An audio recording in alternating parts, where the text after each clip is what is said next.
way of throwing us curveballs, but it is how we respond that defines us.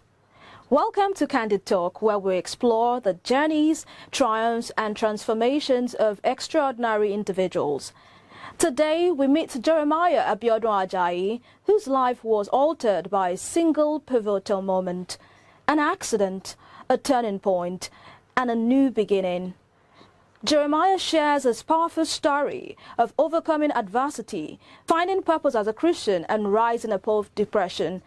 Get ready to be inspired, motivated, and reminded of the human's capacity for resilience. Let's meet him.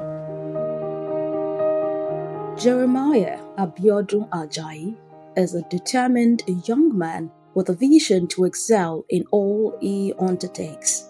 Born in Lagos and raised in Ibadan, his journey has been one of strength and resilience, facing life's challenges just 11 months after his birth. Despite the hurdles, Jeremiah has grown into a fighter committed to making a positive impact in the world. Jeremiah's deep-seated Christian faith is the cornerstone of his life, shaping his values and guiding his endeavors. With unwavering devotion, he serves God and humanity, worshiping with an undivided heart and a passion for all things divine. While in university, he battled depression, and his story is that of hope after a storm. With a background in English studies, Jeremiah's entrepreneurial spirit emerged during his undergraduate years, and today he owns Chic Footwear, a flourishing shoe brand that combines quality craftsmanship with style. Alongside his business, he is also a skilled business analyst with a clear purpose to advocate for those who are physically challenged and to drive meaningful change. Jeremiah's journey exemplifies a life lived with faith, dedication, and a commitment to influencing the world around him. Jeremiah Abiodun Ajayi, a man of grace, hope, and resilience.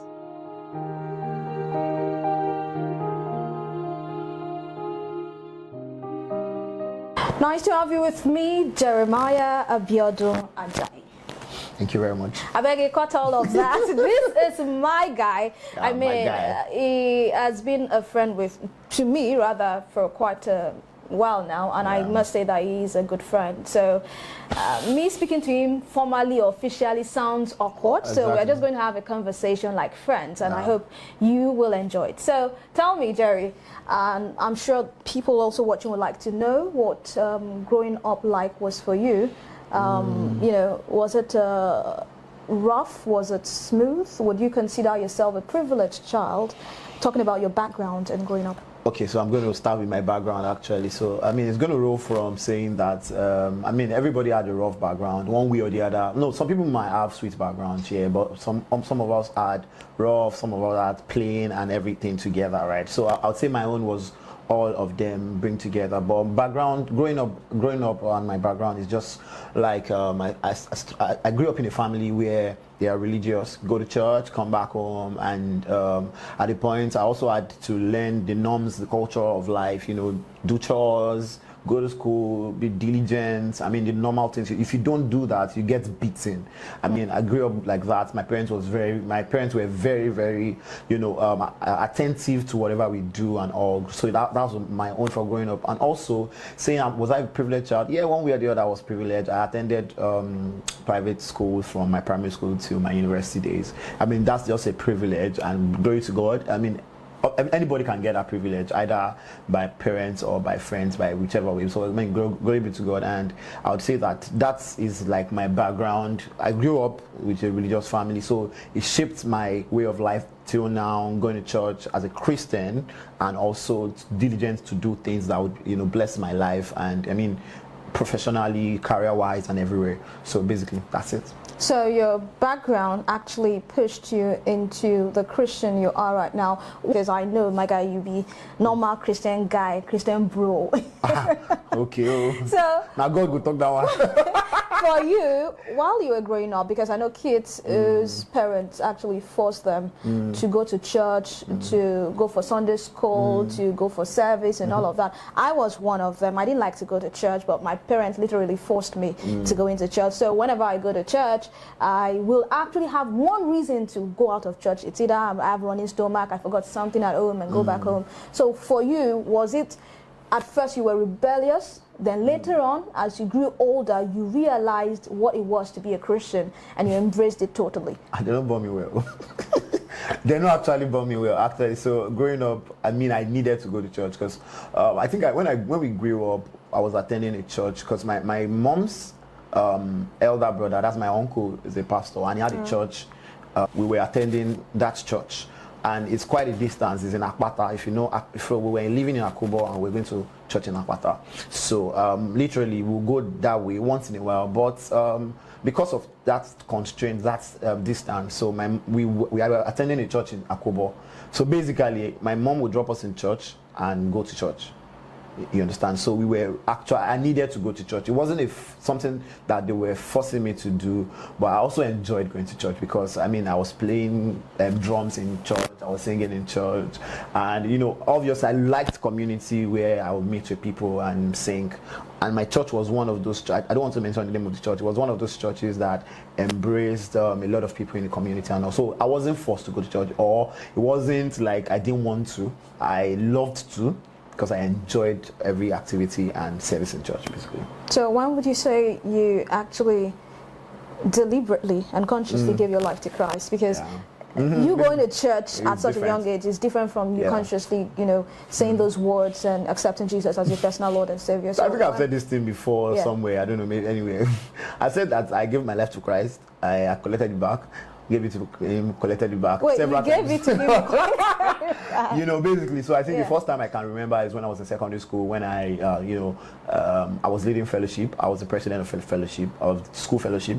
Which school is that? My secondary school was a private school, Dewey College, in Akpete. So basically, I was the president of the fellowship, and at that point, I was doing school. I gave my life to Christ, obviously. So it was really intense, but when I got to school around 200 level, some things happened to me, switched me into depression, and I started doing bad things. Depression? Yeah, I mean, we'll talk about that, right? So, I mean, that switched me into depression, and from that, I just found God around my 300 level, and I went back to God. So basically, I would officially say that when I became extremely conscious about God being very, very important to me in my life and my Savior was in 2014. So basically, at that period, it was when I really would say that I have collected it back finally. You understand? You collected it back, you gave it to him finally? So I gave it to him finally. And do you intend to take it back anytime soon? No, obviously. So a life without Christ is an empty life, basically. So I mean, obviously, we are sinners, right? We are born sinners, and we fall short of when we sin to God. We know that we have sinned to God, and God is ready to forgive us because His hands are wide open. So basically, I would say that I have given my life to Christ finally. I know if you collect them back, I don't get a choice. Before we go into what happened to you that led to depression in your 200 level, let's talk about.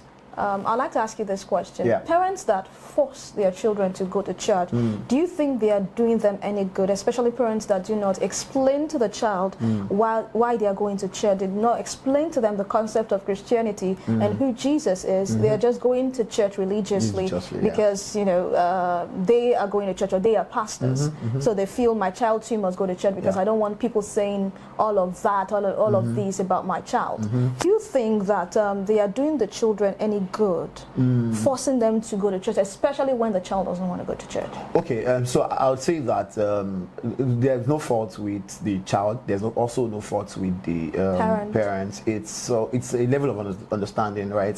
While I was growing up, we were not forced to go to church. We discovered it as a norm, as something that we had to do, like when we wake up on Sunday, we have to go to church. We even fasted before we go to church on Sunday. So, I mean, for me now, even till now, the only time I eat, maybe I just consciously want to eat. Unconsciously, just normal, go to church without eating and come back home. I mean, that's how we were brought up. teaching your child to go to church. You might force them, you might not force them, but the most important thing is actually teaching them morals. So why some people force their kids to go to church is because they want them to learn morals. In church, they teach morals. Obviously, you will meet God in church, but the fact is, when you're going to church, you are learning the right things to do. So yeah, do not steal. As a child, don't steal, don't collect your friend's pencil. Those are morals that will help the child grow. Yeah. I mean, so they will now be, their thinking will be streamlined to, oh, I need to do this thing, it's good to do. I need to do that thing, it's good to do, right? That is one. I mean, if you don't force them to go to church and they choose to go to church, just teach them morals, the normal culture of life, do chores, be diligent in your daily activities and all sorts. So, I mean, teaching children to go to church is not bad. But, I mean, why they tell them to go to church is because they can meet God in church, right? Why they learn these morals, you will see children, even at their tender age, they have submitted their life to Christ. So basically, just make it a normal way of life while growing up for your child. So let them wake up in the morning, let us do devotion. Let's wake up in the morning. After devotion, we know that you go to work. On Sundays, you know that you go to church, right? Go to Sunday school. Don't force them, right? Don't put it on their head. If they don't do it, they will die. I mean, make it a normal life so that it will grow as their moral while growing up. I mean, the Bible says that train up a child in the way that he should go. Exactly. When he is old, he will not depart from it. So let's get back to your 200 level. You know, what happened? You know, you told me that you were giving your life to Christ, you were collecting it back. Like you turned God to an Ajayi master. That you give Ajayi, and at the end of the month you collect it. So tell me what happened and how were you able to maneuver your way, your thoughts, your emotions out of that depression and come out strong as you are right now? It's a very long story. So basically, I'll just summarize and I'll say that most of the things that really happened at that period were more things like, I mean, normal way of life, normal things that happen in life. Okay, let me say it clearly. Okay. So I had an accident in my 200 level. I was after 100 level. We did summer break. After summer break, we were supposed to do go to school for 200 level. So I had an accident. A car accident? No, I had a domestic accident actually, and it was. It led to complications. I broke my femur, and the first doctor that did the bone casted wrongly. So it just became something very crazy, right? And it became really messed up. So this grew up to, going back to school after months of dealing with my health and going back to school. And I mean, you started to see a bit of rejection because obviously you had friends that when I was normal in school, 100 level, and we were going all fine, and I started getting rejection, I started getting a lot of stigmatizations, and all these things became, really big issues for me. I mean, as someone that was coming from somewhere good before, now switched to somewhere, I mean, it just really became messed up, right, for me. So that led to my depression. I mean, thank God for God. Yeah. He helped me. So I would just say that what happened at that period was just rejection caused my depression, right? Not being with good people around me.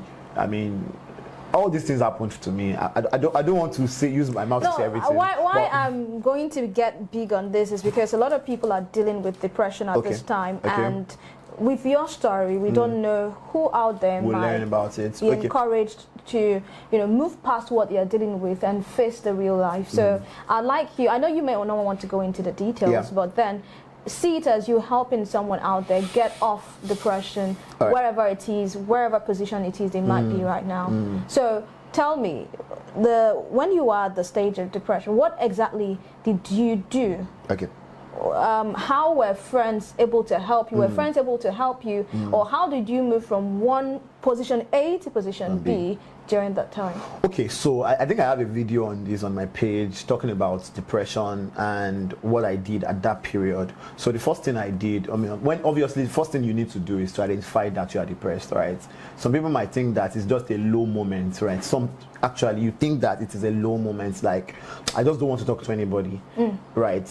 But at that moment, you should think that it's really, really depression, because depression can actually break down your mental health. Depression can cause you to commit suicide.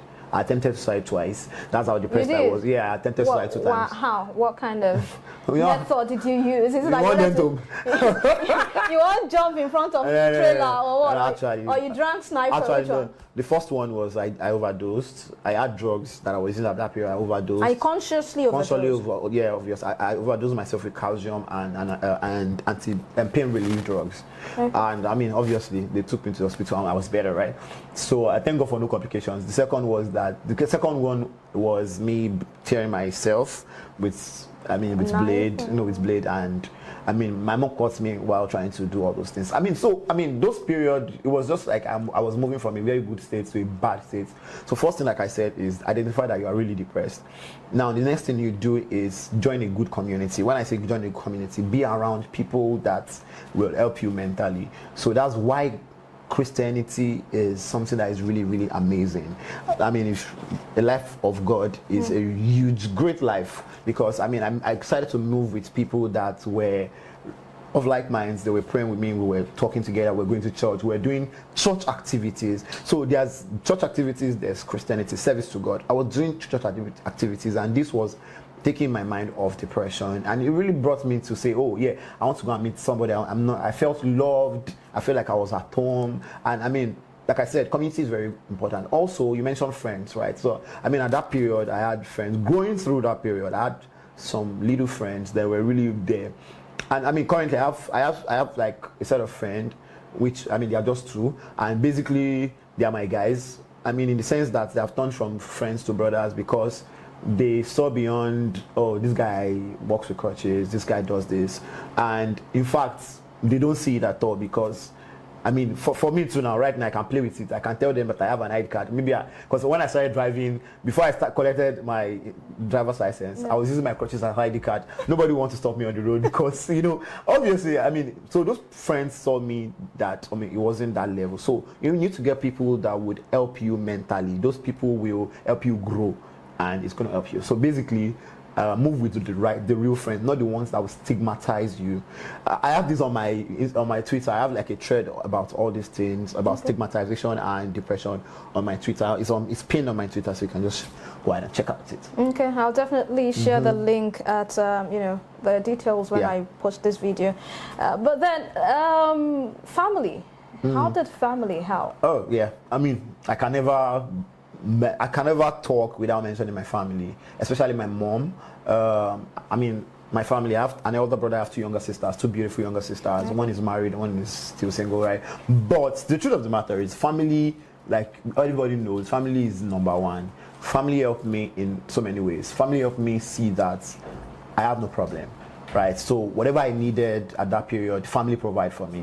Whatever moral support I needed at that period, mental support I needed, family gave it to me. So when I cannot talk to friends, obviously move to family. So they were like a backbone and a source of happiness, basically. So if you don't also find happiness in friendship, you can find happiness in family. So I mean, some people actually, I don't blame anybody, some people might have issues with family, right? I'm sorry about that, and I'm praying that God help you in Jesus' name. Amen. But the truth of the matter is, family is just somewhere you can go back to and help you.